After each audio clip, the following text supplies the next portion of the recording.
This is IMT News. देखती आंखों सुनते कानों आपको रशंदा जाहिद का सलाम। आप देख रहे हैं IMT news from London. Mukhtar Paniwala एक मेहनती, हमदर्द और खिदमत खल्क के जज्बे से सरशार शख्सियत हैं। अपनी जिंदगी के तजर्बात और जद्दोजहद के जरिए उन्होंने ये साबित किया कि अगर नीयत नेक हो तो हर मुश्किल आसान हो जाती है। वो बरसों से माजूर अफराद की खिदमत में मसरूफ अमल हैं और इनके मसाइल को समझकर इनके हुकूक के लिए जद्दोजहद कर रहे हैं। उन्होंने मुख्तलिफ फलाही इदारों और समाजी तंजीमों के साथ मिलकर दर्जनों ऐसे मंसूबे मुकम्मल किए जो माजूर अफराद की जिंदगी में आसानी लाएं। इनकी रहनुमाई में दर्जनों लोगों को व्हील चेयर, आले समात, छड़ी, माली मदद और मुख्तलिफ तरबियती मौके फराहम किए गए हैं। मुख्तार पानीवाला की जिंदगी एक मिसाल है कि किसी भी कम्युनिटी की खिदमत दिल से की जाए तो तब्दीली जरूर आती है। उन्हें न सिर्फ यूनिवर्सल मेमन ऑर्गेनाइजेशन बल्कि पूरी मेमन कम्युनिटी फख्र से देखती है। मुख्तार पानीवाला की मुतासिर कुन सवाने उम्री कई अकसाद पर मुश्तमिल है। देखते रहिए और हमारे साथ जुड़े रहिए। आइए देखते हैं part 3।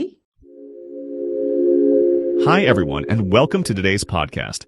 I'm Mukhtar Pani Wala, president of the Disabled Wing at Universal Memon Organization. I'm really glad you're tuning in because we're exploring a topic that isn't talked about enough: the unique challenges faced by blind women at home, in society, and especially around safety and independence. Let's start by thinking about daily life. For a blind woman, just being at home alone can present so many risks that sighted people might not even consider. Cooking meals, for example, it's something we do every day, but think about how much we rely on sight. For a woman who's totally blind, lighting the stove, pouring hot water, cutting vegetables, or just avoiding burns require not only skill, but unwavering concentration. Many develop their own systems, labeling spices in Braille, arranging utensils in a specific way, using talking thermometers, and setting up tactile markers for the stove.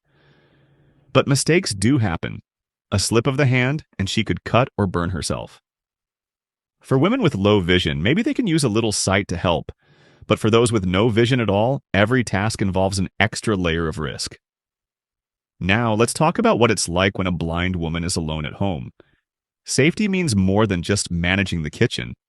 What if there's a visitor at the door or a stranger comes by? For blind women, especially those living alone, there is a real security concern. They might not be able to see who is outside or notice if something looks wrong. Lots of us take comfort in being able to check the peephole or look out a window before opening the door. Blind women don't have that option. Trusting your environment and having to rely on your senses or on other people for information about your own safety is a constant stress. Social life brings its own challenges. Meeting new people, going out with friends, or even just taking part in a religious event or a neighborhood gathering can be daunting. There are all sorts of social cues that sighted people take for granted, like a friend waving you over or someone quietly signaling to join in a conversation. Blind women might miss those cues and feel left out, sometimes not even realizing when a group changes topics or physically shifts in a room. Conversations can be tricky too. Sometimes people talk over their heads or they don't know how to address someone who's blind, so they talk to the person next to her instead.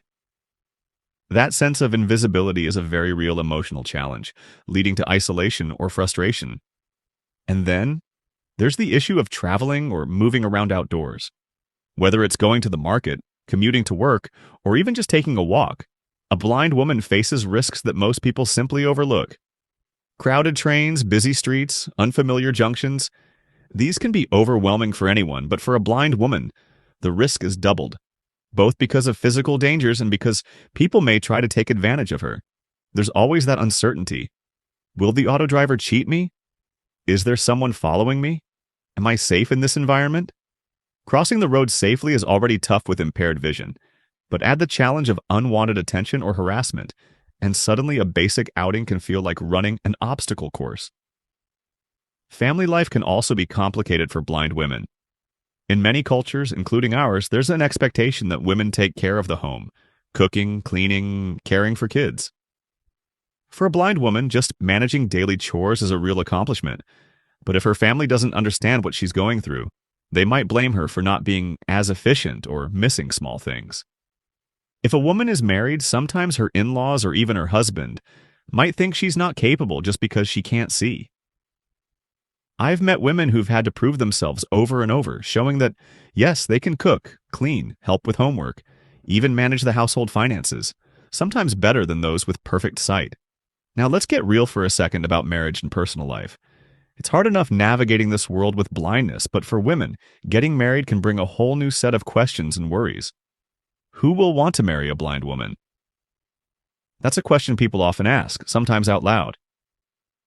There's a painful stereotype that blind women will always be dependent, or that they can't raise a family, keep a home, or participate in married life. But the truth is, I've seen so many blind women not just get married, but become strong, central figures in their families.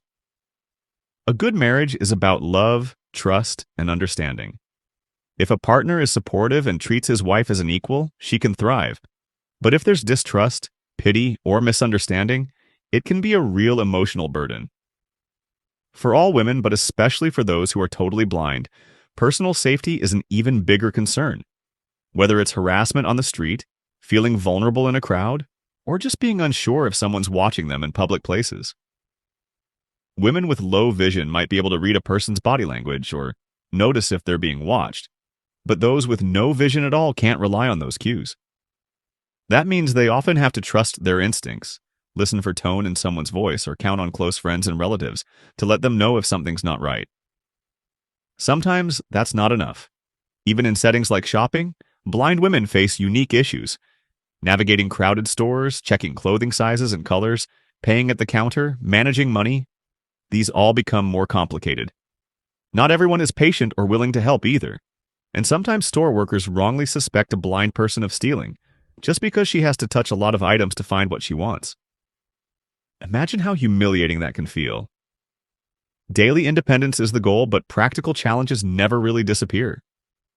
Yes, technology helps. There are talking clocks, screen readers, apps that describe photos, smart canes, and even cooking tools that beep when something's ready.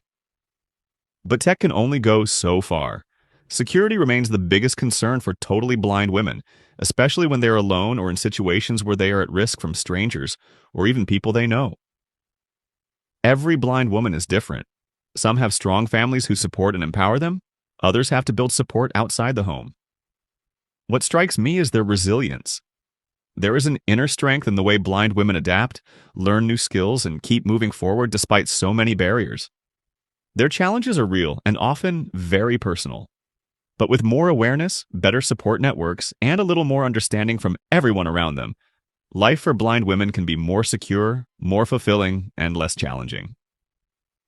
Thank you for listening. Today we explored the unique safety concerns, practical obstacles, and daily victories of blind women, at home, in society, and in married life.